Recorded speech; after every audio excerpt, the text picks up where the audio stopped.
What to do if you get this message, bobbin thread may not be sufficient, and you're pretty sure you have enough thread. Just hit start again.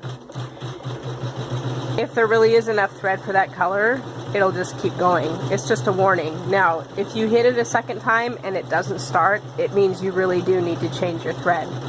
Okay? So if that message comes up, try just pressing start again and see if it'll stitch anyway. But if you press start and it still comes up, it means you really do need to change the bobbin.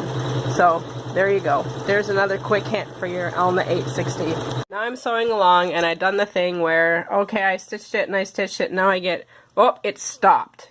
It stopped in the middle of my design. Bobbin thread may not be sufficient. Recommend bobbin, winding bobbin. Now you see, you can just keep stitching until it stops, because it will not really let you run out of bobbin thread, or it will, but as soon as you run out, it'll stop. Okay, so what you do is, now I'm going to clear it out by pressing exit. I'm going to cut my thread with a thread cutter. Well, first you have to lower the pressure foot. Okay, so I want you to lower the pressure foot.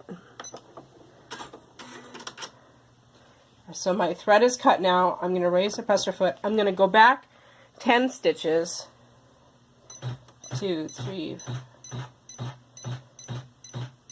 And that's by using this small arrow here. If you use these big arrows, you'll change between colors. You really don't want to do that.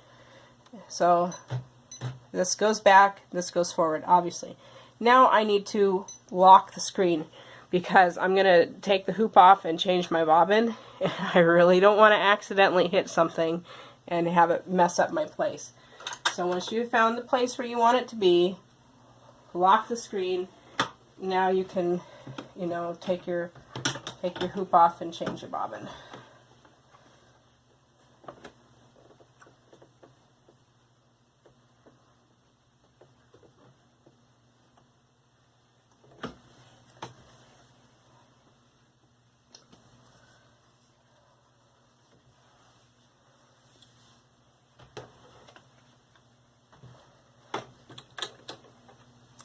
So this thread is extremely fine, so there is a fair amount of thread here, but the bobbin sensor is calibrated for a different weight of bobbin thread, so it was unhappy. It was like, whoa, there's really not enough thread here.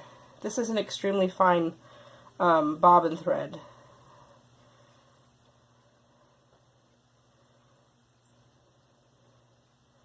So now, knowing that, if you really want it to run out of bobbin thread and you really want to use this weight of bobbin thread, just take a little bit off and wind the bobbin over that, right?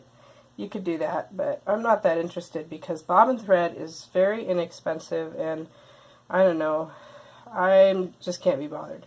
But if you really want it to be, the second that you hit this error, now you know the limit of your bobbin thread sensor. So you could just wind the thread on top of what's there, and then you'll always just run out of bobbin thread, right?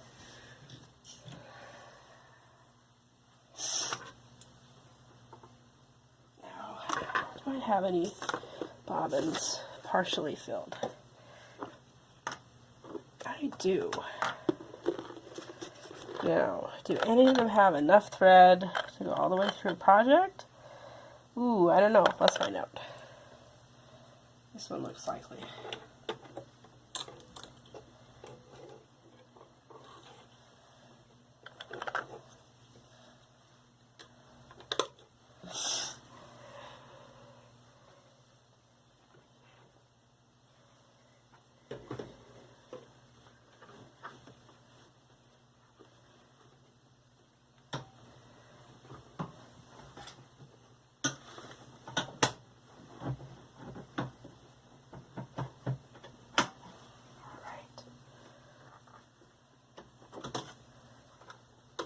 Unlock your screen. Alright, now let's try. Let's see if I've got enough thread. Nope, so that bobbin doesn't work, right? So the bobbin I just tried, it was almost out of thread. It's got too little thread. So the bobbin thread sensor on this machine is set maybe a little more sensitive than some other machines. That's not necessarily bad though, because it's really not fun to run out of thread like way into a design and have to go back. That's really not fun. So I may as well just undo this one too.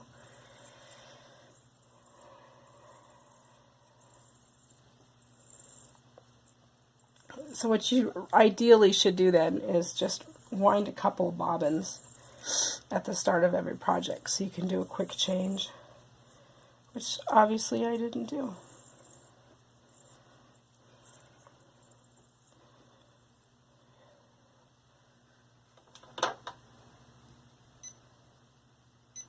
Lock it out.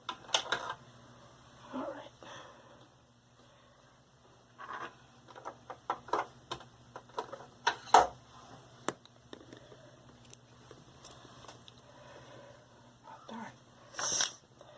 I prefer to pull it through the needle, but I didn't cut it, I guess. I thought I did. I didn't.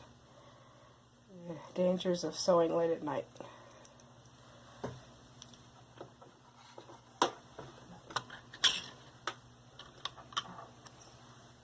Sorry if my arm's getting in the way.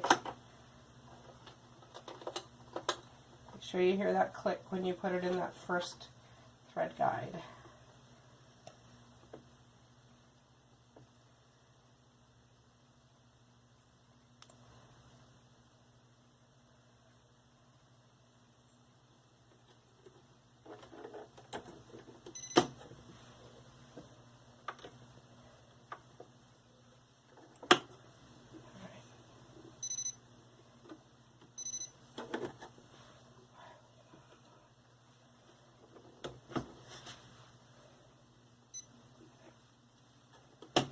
I had it locked.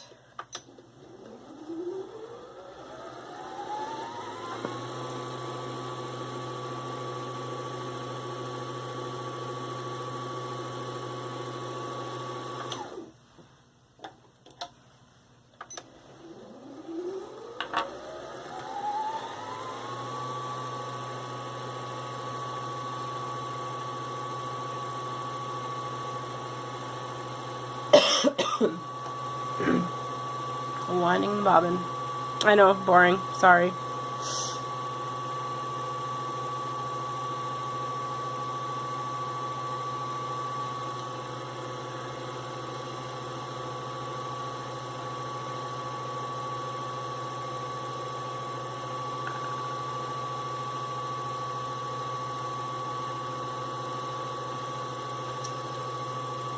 But look how far we're getting.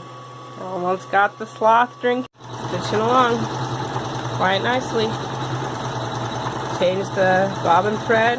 We made sure we backed it up a couple stitches, and now we're back in business. Everything is a-okay. Alright, it says raise Pusterfoot. Means we're all done. Look at that happy sloth. Yay. All done. Alright, so now what do? How do we get out of this? I want to go home and turn off my machine, right? Well, that's exactly what you're going to do. You're going to go home, and this button here means I want to return my hoop to the home position. So I'm going to press that, and it says, please remove hoop. And so that's what I'm going to do. I'm going to follow the instructions. Remove the hoop.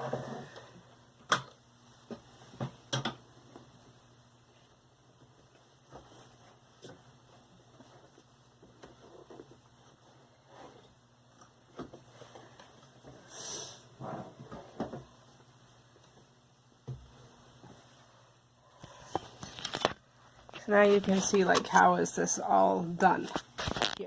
This embroidery arm comes out the back like this, which means that I need kind of a deep table. This is a 30-inch deep table.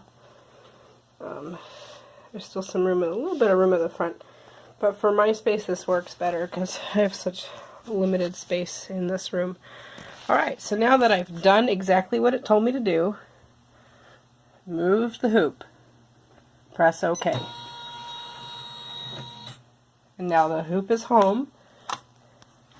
There's this little lever back here that I press on, and I'm all done. Sorry for the disorienting movement, and that's it. And now you're done. All done. So now I can go back to my edit screen, but now I'm out of embroidery mode. Right? I didn't change the design at all. I'm back at my home screen, right? Home screen. There's a little house. This is my home screen. This is if you want to switch it between sewing mode or embroidery mode. This is file. Load your file. This is the set, like to change settings, tensions. You can't change the pressure foot pressure there. That's the manual dial. And then there's the lockout screen. These navigate through menus, or in embroidery they go from color to color, advance through the design color by color. So some quick, common things happen while you're embroidery, right? Run out of bobbin thread, or you have a thread break and so you need to rethread, and always go back 10 stitches, right? And lock out the screen while you're doing that so you don't accidentally hit anything. If you have to change the bobbin or something. So I hope this helps you.